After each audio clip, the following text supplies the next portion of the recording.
First off, I would like to thank everybody that had so many kind things to say after Brute's passing. I was in my darkest hour, and to have so many people overwhelmingly say so many kind things was truly heartwarming for me, and thank you all very much. I really needed that. And as much as his loss really broke my heart, it kind of came at the right time because in the past 5 or 6 days we've been under heat advisory here. And I wouldn't have wanted him to have to suffer through that with me. The combination of the high temperatures and humidity have kept the heat index in the 115 range. And when you're off grid without air conditioning, that's rough. That's really difficult, especially for a period that long. I found that I'll get up in the morning and do my morning chores, whatever I can get done quickly. But then as soon as the sun starts coming up above the tree line and really beating down on the campsite, about 11 a.m., it starts getting just scorching hot here. And then I just end up pulling up a chair in the shade like this, and usually just sitting around in nothing but a pair of shorts and just stay cool during the hot of the day, read a book or something like that. And then as the sun goes over, it starts to go behind the tree line again, 6 or 7 o'clock, something like that, and it gives me a little bit of opportunity for another couple hours before the sun goes down to get a few more things done. Feels weird starting a project at 6 p.m., but you got to take what you can get. And it's kind of funny because I'll be watching other homestead videos of channels from people up in the north. And this time of year, they're really getting all kinds of things done and working long days and getting things through. And here I'm, you know, sitting half naked watching and thinking, man, I must not be very good at homesteading or something. But in the South here, it's just, when it gets like that, it's just that hot. So it's worth at least preparing mentally for, say, the grid power were to go down and everybody lost their air conditioning. I mean, modern people are not going to take that very well. Most people are so used to living in an air conditioned home, and then they go get in their air conditioned vehicle to go drive to their air conditioned job. So to have that completely taken away from you, and even people who do work outdoors, they still know at the end of the day they're going to go home and they can crank up the air conditioning and cool off. But out here, there's no relief for me. So I do have to be careful during the hot part. I don't, it's not worth collapsing of heat exhaustion out here by myself. That's putting myself in way too dangerous of a position. So luckily today it's cooled off a little bit and not quite as hot. So it's going to allow me to get a few things done today.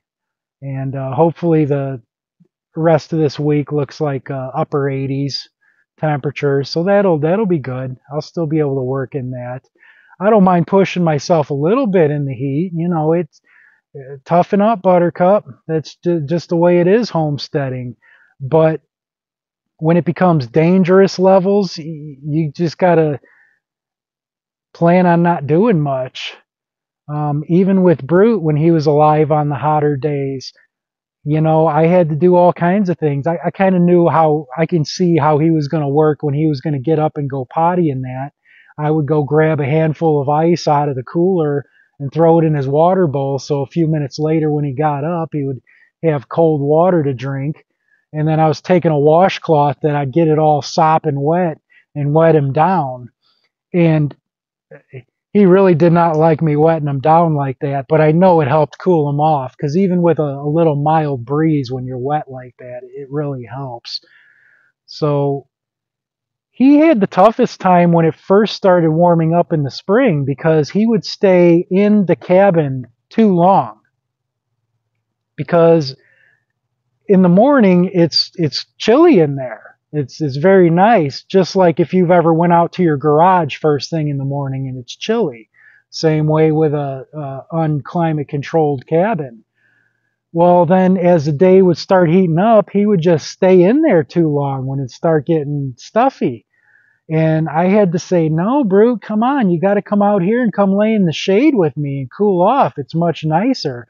Because he had just been always accustomed his whole life to it starts getting hot outside, you go back in and sit in the air conditioning. So that's just all he knew.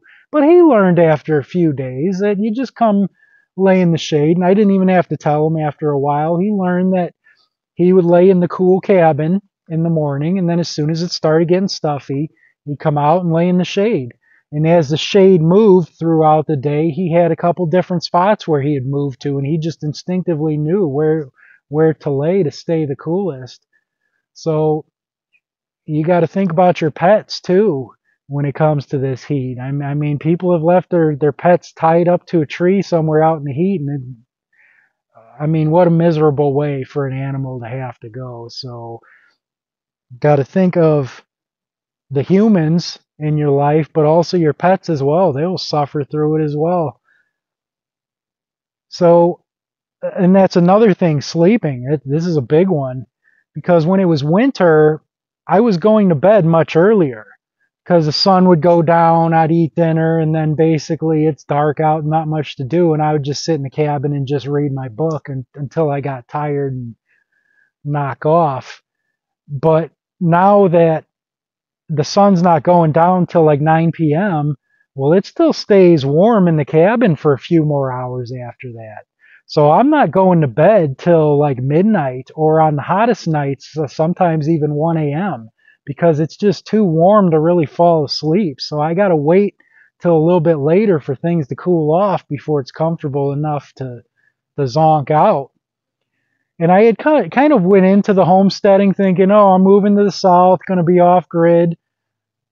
I'll just in the summer months get up early in the morning and get all my stuff done early in the day. But since I've found that it's the best time to sleep in the morning, I kind of sleep my mornings away because that's just the best time to get my sleep in.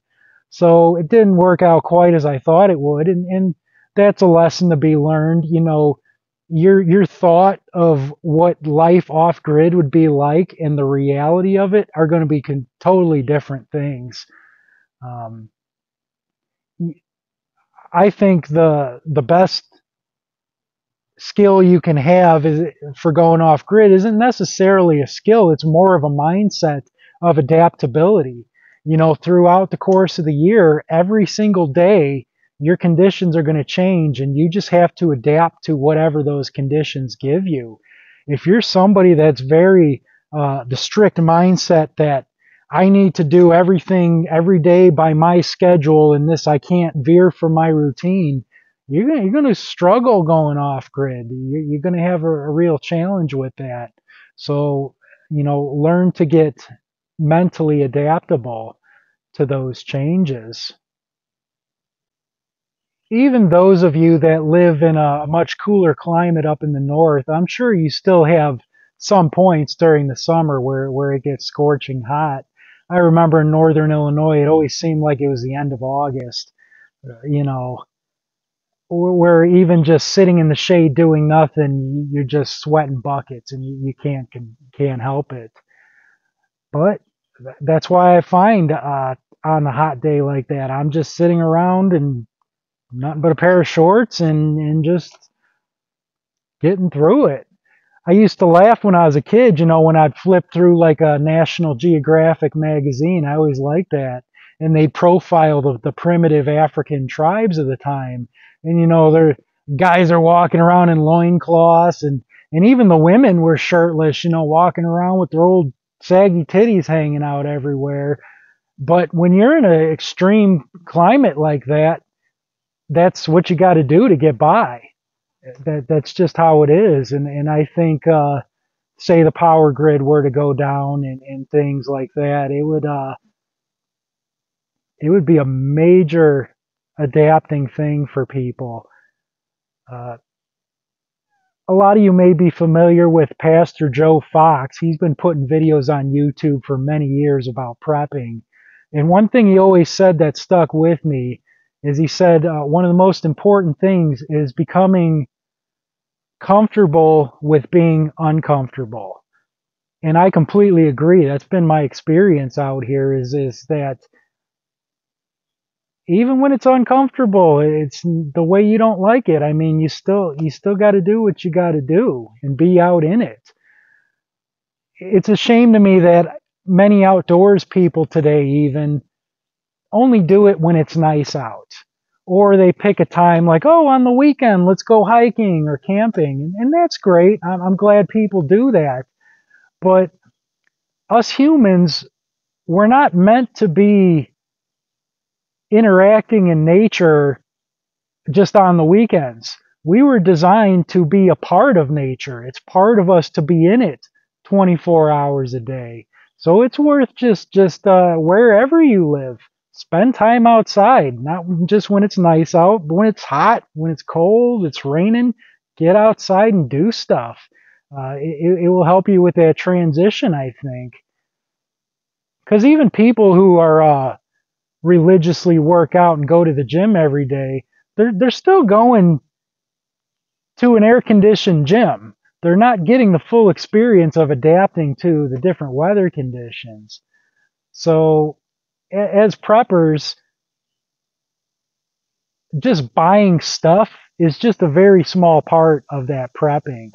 I mean, a lot of it is that becoming comfortable, being uncomfortable out in the elements, and also changing that mindset, like I said, of being able to adapt to whatever the changes are.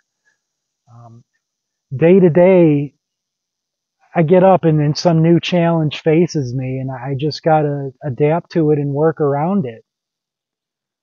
So I hope during these hot months you guys can stay cool as well. Find a way to get through it. Take care.